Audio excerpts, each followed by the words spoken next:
Hello and welcome back to my YouTube channel. Hope your all doing well. तो देखो, आज हम geography से रिलेटेड क्वेश्चंस को यहाँ पर डिस्कस करेंगे। ये क्वेश्चंस आपके प्रीवियस एग्जाम में ही पूछे गए हैं, सो नो डाउट आपके आने वाले एग्जाम्स में यह बेनिफिशियल होने वाले हैं। देखो, इससे पहले हम पार्ट 10 यानी कि 10 वीडियोज़ ऑलरेडी डिस्कस कर चुके हैं, जिसमें हमने सिर्फ और सिर्फ जियोग्राफी से रिलेटेड क्वेश्चंस को ही डिस्कस करके रखा हुआ है। तो अगर आपने वो वाली वीडियोज़ अब तक नहीं देखी है तो इस वीडियो के डिस्क्रिप्शन में जाएँ, वहाँ पर जियोग्राफी क्वेश्चंस करके प्ले लिस्ट दी गई होगी, उस लिंक पर क्लिक करके उन वीडियोस को देख लें। तो चलिए आज की वीडियो को शुरू करते हैं। तो क्वेश्चन नंबर 161 से देखो हम यहाँ पर स्टार्ट करेंगे। देखो, मैं आपको पहले ही बता दूँ, ये जो मैं आपको आंसर्स यहाँ पर बताता हूँ ये ऑफिशियल आंसर की से मैच करके ही बताता हूँ। बाकी देखो, इन क्वेश्चंस को हम डिटेल में डिस्कस करेंगे, तो आपको सिंपली ध्यान से सुनना है। ओके, तो देखो क्वेश्चन नंबर 161, सांझ का तारा देखो किसे कहते हैं। तो देखो, सांझ का तारा किसे कहते हैं ये आप सभी को पता होगा। ये कहते हैं वीनस यानी कि शुक्र ग्रह को सांझ का तारा कहते हैं। अब देखो, शुक्र ग्रह से हम क्वेश्चंस को कैसे निकालते हैं। देखो, एक तो इसको कहते हैं सांझ का तारा, एक इसको कहा जाता है भोर का तारा। सांझ का तारा, भोर का तारा। फिर पृथ्वी का सबसे निकट का ग्रह कौन सा है, तो ये भी शुक्र ग्रह है। फिर सबसे गर्म ग्रह कौन सा है, तो ये भी शुक्र है। सबसे चमकीला ग्रह कौन सा है, तो सबसे चमकीला भी शुक्र ग्रह ही है। तो देखो, ऐसे ऐसे पॉइंट्स को हम बिल्कुल लिंक करके चलेंगे। पृथ्वी की जुड़वा बहन किसको कहा जाता है, तो ये भी शुक्र ग्रह को कहा जाता है। अब देखो, शुक्र ग्रह के पास कोई भी उपग्रह नहीं है, ये पॉइंट पहले तो आपको नोट रखना है। ओके, अब देखो, शुक्र ग्रह जो होता है, शुक्र ग्रह जो है तो यह सूर्य की परिक्रमा देखो पूर्व से पश्चिम की तरफ करता है। पूर्व से पश्चिम की तरफ यह करता है, ये भी पॉइंट आपको नोट रखना है। देखो, टोटल 8 ग्रह हैं, जिनमें से 2 ग्रह जो हैं तो पूर्व से पश्चिम जो है तो सूर्य की परिक्रमा करते हैं। एक तो हो गया शुक्र ग्रह, और दूसरा कौन सा है, तो दूसरा है अरुण ग्रह। अरुण ग्रह, इन दोनों को आपको नोट रखना है। यानी कि अब ये जो पूर्व से पश्चिम की तरफ, यानी कि पूर्व से पश्चिम की तरफ यह परिक्रमा करते हैं, तो इसका मतलब क्या हुआ, तो इसका मतलब ये हुआ कि यह पश्चिम में इनका सूर्य उगता है और पूर्व में जाकर के इनका सूर्य अस्त होता है। ये पॉइंट देखो आपको यहाँ से बिल्कुल नोट रखना है। नेक्स्ट देखो, क्वेश्चन हमारा 162 है, पृथ्वी की मानक समय रेखा किस रेखा को देखो कहा जाता है। तो ये भी सभी को पता होगा, पृथ्वी की मानक समय रेखा कहा जाता है 0 डिग्री देशांतर रेखा को। ऑप्शन ए देखो यहाँ पर करेक्ट हो जाएगा। अब देखो, भारत की मानक समय रेखा है कितनी, तो ये है 82.5 डिग्री। 82.5 डिग्री। अब ये है कहाँ पर, तो देखो ये है पूर्वी देशांतर में स्थित। ये है यूपी में स्थित है, यूपी के इलाहाबाद यानी कि मिर्ज़ापुर। कभी कभी इसको जो है तो नैनी कहा जाता है। या तो मिर्ज़ापुर या फिर नैनी से होकर यह देखो गुजरती है। ये पॉइंट पहले तो आपको नोट रखना है। अब देखो, पृथ्वी की मानक समय रेखा। अब मानक समय रेखा देखो भारत के कितने राज्यों से होकर गुजरती है, तो ये टोटल 5 राज्यों से होकर के गुजरती है। अब वो 5 राज्य कौन कौन से हैं ये आपको नोट रखना है। ये भी क्वेश्चन बहुत बार एग्जाम में बना हुआ है। तो देखो, म- भारत की मानक समय रेखा 5 राज्यों से होकर गुजरती है, उनमें कौन कौन से हैं, यूपी हो गया, फिर मध्य प्रदेश हो गया, उसके बाद छत्तीसगढ़ हो गया, छत्तीसगढ़ के बाद आ गया उड़ीसा, उसके बाद आ गया आंध्र प्रदेश, उसके बाद कौन सा आ गया, आंध्र प्रदेश। तो ये टोटल 5 राज्य देखो आपको बिल्कुल उंगलियों पे नोट रखने हैं। नेक्स्ट देखो, क्वेश्चन हमारा 163 है। देखो, जल धाराओं से भी एक क्वेश्चन बनता है, ये तो आप पॉइंट नोट करके ही चलो। देखो, यहाँ पर बना हुआ है गल्फ स्ट्रीम किस महासागर से संबंधित है। देखो, ये क्वेश्चन इस तरह से भी बन सकता था कि ये जो गल्फ स्ट्रीम है यह एक गर्म जलधारा है या फिर ठंडी जलधारा है। तो देखो, इसको तो मैं अभी यहाँ पर बताऊंगा, बट पहले यहाँ पर आंसर्स को देख लेते हैं। तो गल्फ स्ट्रीम किस महासागर से रिलेटेड है, तो ये अटलांटिक महासागर से रिलेटेड है। अटलांटिक ओशन से यह रिलेटेड है। ऑप्शन देखो यहाँ पर सी करेक्ट हो जाएगा। अब देखो, यहाँ पर मैं जलधाराओं की बात करूँगा। जलधाराओं की एक तो होती हैं गर्म जलधाराएं, फिर एक होती हैं ठंडी जलधाराएं। ओके, तो ये जो थी ये जो थी गल्फ स्ट्रीम। अब देखो, गल्फ स्ट्रीम जो थी वो कौन सी जलधारा थी, तो ये थी गर्म जलधारा। कौन सी थी, गर्म जलधारा।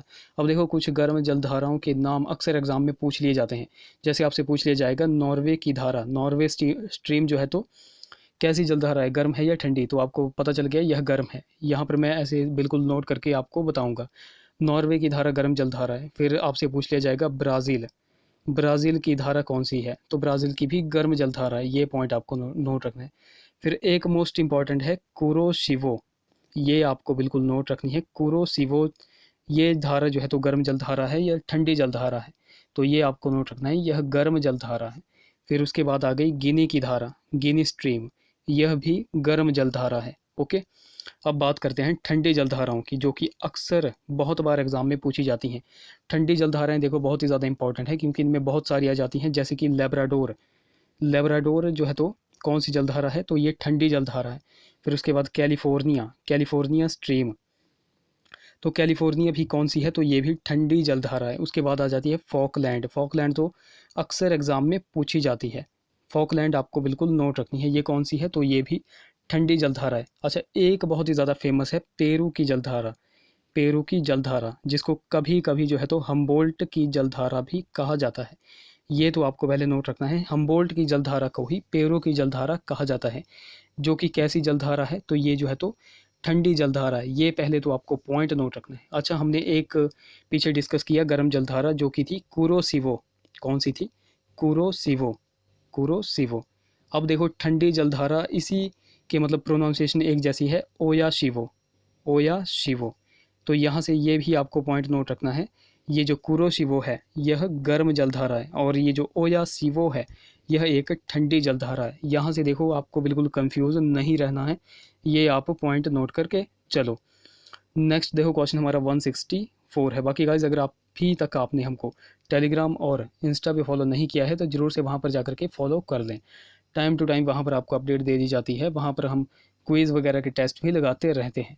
Question number 164। बाकी आपको अगर आपको वीडियो अच्छी लग रही होगी तो ज़रूर से इस वीडियो को लाइक कर दें। विश्व की सबसे लंबी नदी कौन सी है, तो देखो सबसे लंबी नदी अगर पूछा जाएगा तो ये हो जाएगी नील नदी। ऑप्शन देखो यहाँ पर एक और एक्ट हो जाएगा। अब देखो नील नदी से क्वेश्चंस को बनाते हैं, जो कि अक्सर एग्जाम में पूछे जाते हैं। तो देखो सबसे पहला क्वेश्चन यहाँ से बनता है, नील नदी देखो किन दो नदियों से मिलकर के बनी हुई है। अब देखो ये दो नदियों से मिलकर बनी हुई है, तो वह दो नदियाँ कौन सी हैं। अब देखो मैं आपको सिंपल से यहाँ बता देता हूँ। एक तो है ब्लू नील, ब्लू नील, और एक है वाइट नील। बट देखो एग्जामिनर आपको कंफ्यूज करने के लिए क्या देगा, तो आपको दे देगा ऑप्शंस में ब्लू नील, रेड नील, येलो नील, वाइट नील। तो यहाँ से आपको कंफ्यूज किया जाएगा। तो आपको बिल्कुल नोट रखना है कि नील नदी दो नदियों से मिलकर बनती है, कौन कौन सी, ब्लू नील और वाइट नील। ये पॉइंट पहले तो आपको नोट रखना है। बाकी नील नदी निकलती कहाँ से है, तो ये विक्टोरिया झील से निकलती है। ये भी पॉइंट आपको पहले तो नोट रखना है। अब देखो यहाँ पर नील नदी पर देखो एक बांध अक्सर एग्जाम में पूछा जाता है कि नील नदी पर कौन सा, मतलब ये बांध है आसवान बांध, आसवान बांध। तो ये आसवान बांध मतलब किस नदी पर बना हुआ है, ये क्वेश्चन पूछा जाता है। तो आपको नोट रखना है कि आसवान बांध जो है तो नील नदी पर बना हुआ है, और ये है कहाँ पर, यानी कि किस कंट्री में है, तो ये है मिस्र यानी कि इजिप्ट में। ये भी पॉइंट देखो आपको बिल्कुल नोट रखना है। बहुत बार यहाँ से एग्जाम में क्वेश्चन बने हुए हैं। टोटल देखो लंबाई अक्सर एग्जाम में पूछ ली जाती है नील नदी की, 6853 किलोमीटर इसकी टोटल लंबाई है। ये भी पॉइंट आपको नोट रखना है। नेक्स्ट देखो क्वेश्चन हमारा 165 है, सूर्योदय का देश कौन से देश को कहा जाता है, तो ये भी सभी को पता होगा। सूर्योदय का देश किस देश को कहा जाता है, जापान को कहा जाता है। ऑप्शन बी देखो यहाँ पर करेक्ट हो जाएगा।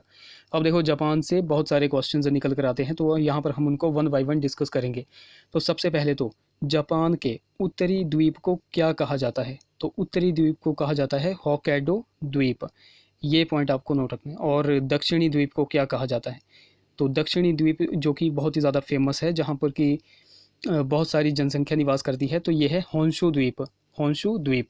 अब देखो यहाँ से भी ये क्वेश्चन बनता है कि ये जो होक्काइडो द्वीप है और होंशु द्वीप है, यह जो है तो ये दोनों किस जल संधि के द्वारा अलग होते हैं, तो ये पॉइंट यहाँ से बन जाता है। ये भी जल संधि बहुत बार एग्जाम में पूछी जाती है। सुगारू जल संधि के द्वारा जो है तो होक्काइडो द्वीप और होंशु द्वीप, ये दोनों जो है तो अलग होते हैं। ये देखो पॉइंट बिल्कुल आपको नोट रखना है। कैपिटल क्या है, यानी कि राजधानी क्या है जापान की, तो ये है टोक्यो। कौन सी है, टोक्यो। अच्छा, टोक्यो में आजकल आजकल जो है तो वहाँ पर ओलंपिक्स वगैरह चले हुए हैं, तो कौन से नंबर के चले हुए हैं, तो 32वें नंबर के ओलंपिक यहाँ पर चले हुए हैं। ये पॉइंट आपको नोट रखना है। ओलंपिक यहाँ पर देखो 23 जुलाई से स्टार्ट हुए थे, 8 अगस्त तक इनको चलना है। ये पॉइंट आपको नोट रखना है। नेक्स्ट देखो क्वेश्चन हमारा 166 है, लंदन किस नदी के किनारे देखो स्थित है। अब देखो लंदन किस नदी के किनारे स्थित है, तो यह है टेम्स नदी के किनारे स्थित। ऑप्शन डी देखो यहाँ पर करेक्ट हो जाएगा। अब देखो नदियों के किनारे जो फेमस शहर हैं उनसे भी अक्सर एग्जाम में क्वेश्चंस बनते हैं। अब देखो यहाँ पर पूछी गई है, यहाँ पर ऑप्शन देखो सी है टाइबर नदी। अब ये टाइबर नदी के किनारे देखो कौन सा देश स्थित है, तो इटली है। इटली का जो है तो रोम स्थित है, रोम। ये पॉइंट आपको नोट रखना है। अब यहाँ पर देखो हडसन नदी की बात की गई है ऑप्शन बी में। अब हडसन नदी के किनारे कौन सा शहर स्थित है, तो ये है न्यूयॉर्क। जो कि किस कंट्री में है, यूएसए में। अब डैन्यूब नदी, तो डैन्यूब के किनारे कौन सा देश स्थित है, तो ये है बुडापेस्ट, जो कि कहाँ पर है, ऑस्ट्रिया में है। ये पॉइंट आपको नोट रखना है। अच्छा, जर्मनी की गंगा किस नदी को कहा जाता है, तो राइन नदी को जर्मनी की गंगा कहा जाता है। तो ये भी क्वेश्चन बन सकता है कि जर्मनी के किनारे, मतलब राइन नदी के किनारे कौन सा देश स्थित है, तो ये आपको नोट रखना है कि यह जर्मनी स्थित है। ओके, ये पॉइंट आपको नोट रखना है। डार्लिंग नदी कहाँ की है, तो डार्लिंग नदी कहाँ की है, तो ये है ऑस्ट्रेलिया की, और डार्लिंग नदी के किनारे ही सिडनी शहर स्थित है। सिडनी कहाँ पर है, तो ये ऑस्ट्रेलिया में पड़ता है। ये भी पॉइंट यहाँ से आपको नोट रखना है। नेक्स्ट देखो, क्वेश्चन हमारा 167 है। भारत की किस देश के साथ सबसे बड़ी अंतर्राष्ट्रीय सीमा है, तो अंतर्राष्ट्रीय सीमा है बांग्लादेश के साथ। ऑप्शन डी करेक्ट हो जाएगा। टोटल जो है तो 4096 किलोमीटर जो है तो अंतर्राष्ट्रीय सीमा है। ये भी पॉइंट आपको नोट रखना है। अच्छा, बांग्लादेश से बहुत सारे क्वेश्चंस निकल कर आते हैं। तो देखो, पहला क्वेश्चन यहाँ से बनता है कि तीन ओर से भारत का कौन सा राज्य बांग्लादेश से घिरा हुआ है, तो वो कौन सा है, तो वो है त्रिपुरा। आप एक बार मैप चेक कर लेना, त्रिपुरा जो है तो राइट ऑप्शन है। एक और क्वेश्चन यहाँ से निकलता है कि कौन सा राज्य बांग्लादेश को 2 बार टच करता है, यानी कि इसकी बाउंड्री जो है तो 2 बार बांग्लादेश के साथ लगती है, तो वो है असम। कौन सा है, असम। ये भी पॉइंट देखो आपको नोट रखने हैं। ओके। अच्छा, ये तो हमने बात यहाँ पर कर ली अंतर्राष्ट्रीय सीमा की। देखो, अब कई बार एग्जाम में क्वेश्चन पूछा जाता है कि भारत के किस राज्य की सबसे लंबी तटीय सीमा है, तो सबसे लंबी तटीय सीमा कौन से राज्य की है, तो ये है गुजरात की। ये पॉइंट यहाँ से आपको नोट रखना है।